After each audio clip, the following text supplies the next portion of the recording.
तो एक बात है, जब हमने यहां आना है तो कुछ लेकर के आना है, श्रद्धा को लेकर के आना है। श्रद्धा से भगवान की भक्ति करो। श्रद्धा का अर्थ है यथार्थ भाव।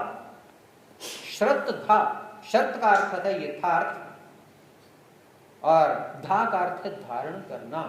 यथार्थ भाव को धारण करके हमें यहां पर आना चाहिए। बहुत सुंदर घटना आपके सामने प्रस्तुत कर रहा हूं।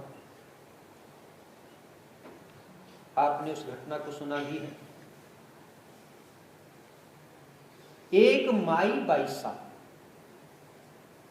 वसमत मराठवाड़ा, वहां की माई बाईसा एक वृद्धा थी।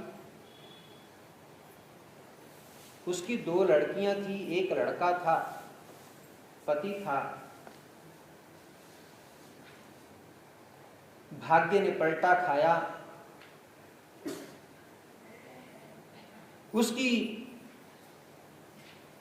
उसका पति काल कवलित हो गया। कुछ समय के बाद उसका जो एक पुत्र था, इकलौता पुत्र, वो भी चल बसा। और कुछ समय बीता। उसकी 2 लड़कियां थी, एक बड़ी लड़की एकाई और दूसरी लड़की जसमाई। एकाई विधवा हो गई और जसमाईसा को वो पागल सी हो गई। उसको एक दौरा पड़ने लगा, मृगी का दौरा। उनके पास जमीन थी, जो जमीन की जायदाद थी। जब संकट आता है तो चारों तरफ से आ जाता है। वो जो जायदाद थी, तो जायदादें वहां के राजा ने उसकी हड़प कर ली। उनके पास कुछ नहीं बचा, खाने के लिए भी नहीं बचा। बहुत व्यथित थी, क्या करूं मैं। उस माई बाई ने एक बार उसने ऐसा सोचा कि हमारे पास तो खाने के लिए भी कुछ नहीं है, मैं चारों तरफ संकट से घिरी पड़ी हूं। पति भी चला गया, पुत्र भी चला गया, बड़ी लड़की विधवा हो गई। एक को वो दौरे पड़ने लग गए, उनको भी ससुराल वालों ने निकाल दिया, वो भी घर में आ गई। अब क्या करूं, इनको कहां से खिलाऊं, मैं स्वयं कहां से खाऊं। कोई चारा नहीं था। उसने सोचा, द्वारका की ओर यात्रा जा रही थी, मैं दोनों को, बेटियों को ले जाकर के उस द्वारका की ओर जाकर के, द्वारका जाकर के, एक को पेट के साथ, एक को पीठ के साथ बांध करके मैं गोमती नदी में छलांग लगा दूंगी और अपनी आहुति दे दूंगी, अर्थात मैं आत्मघात कर लूंगी। चारों ओर से व्यथित थी। द्वारका की ओर यात्रा निकली, तैयारी की। वहां से जाते जाते आगे पैठन आया। उस पैठन में भगवान, पैठन में वो जो माई बाई, उसका एक भांजा था, सारंग पंडित। सोचती वहां पर जितने भी जन समुदाय था वो अपने अपने तीर्थ क्षेत्र था, उस तीर्थ क्षेत्र में अपना अपना अपने अपने वहां वंदन करने लग गए। और ये सोचने लगी अभी समय है, मैं तब तक अपने भांजे को मिलने के लिए चली जाती। बेटियों सहित भांजे को मिलने चली गई। सारंग पंडित के पास जाती है और जाकर के अपनी व्यथा सुनाती है। कहती है, सारंग पंडित क्या बताऊं। उसने सारी अपनी कहानी बता दी। मैं क्लेश दग्धा हूं, मैं अतिशय दुखी हूं, अब मैं क्या करूं। मेरा ऐसा विचार है कि हम अपनी दोनों बेटियों को, एक को पीठ के साथ एक को पेट के साथ बांध करके द्वारका जाकर के गोमती नदी में छलांग लगा दूंगी।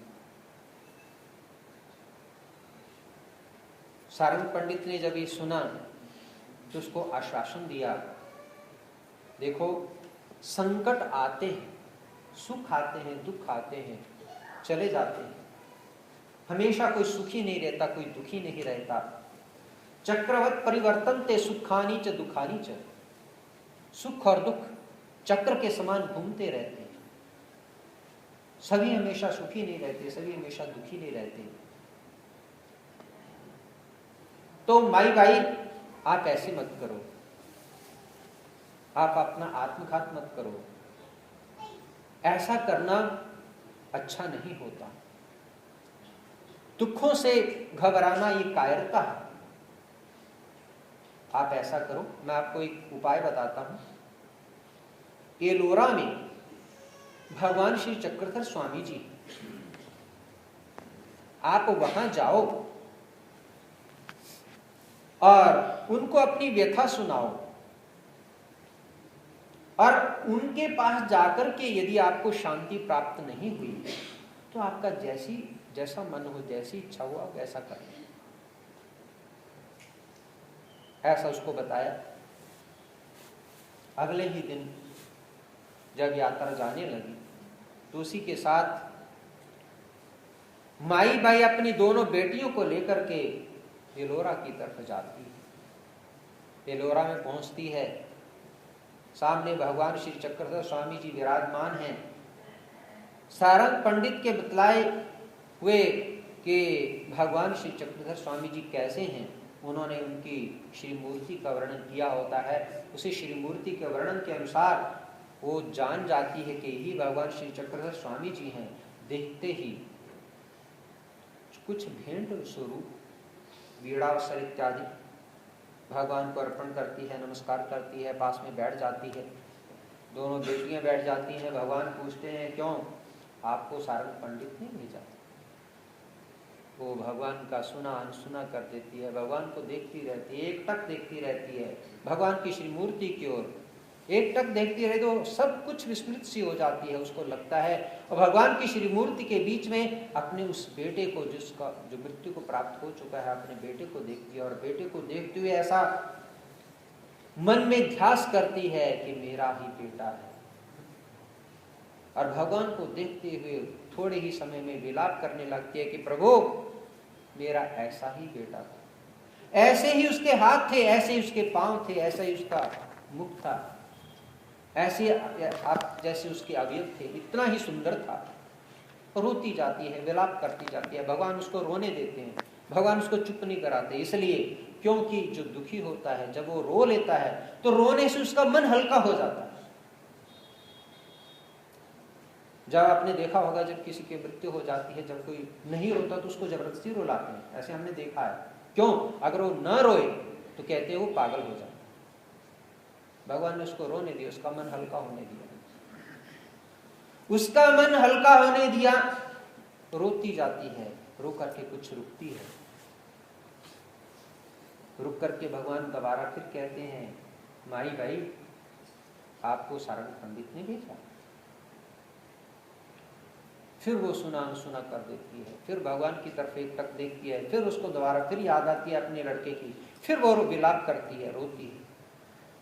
रोने के बाद भगवान कहते हैं, माई भाई मत रो, दुख मत करो, ज्यादा दुख करने से हिंसा होती है, हिंसा से पाप होता है और पाप से नरक होती है, नरक मिलते हैं।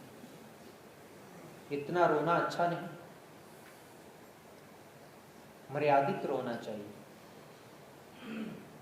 उसमें भगवान आश्वासन देते हैं। थोड़ी देर बैठते हैं, भगवान की श्री मूर्ति का अवलोकन करते हैं, शांत होते हैं। बाईसा माता उठती है, भगवान का श्री चरणों का चरणामृत बनाती है और चरणामृत सभी को दिया जाता है। माई बाई भी चरणामृत लेती है और अपने जो चरणामृत लेकर के जो एक इकाई को भी देती है, सभी को चरणामृत मिलता है, अपना चरणामृत लेकर के जसमाई को देती है। जो जिस्माई जिसको दौरा पड़ता है,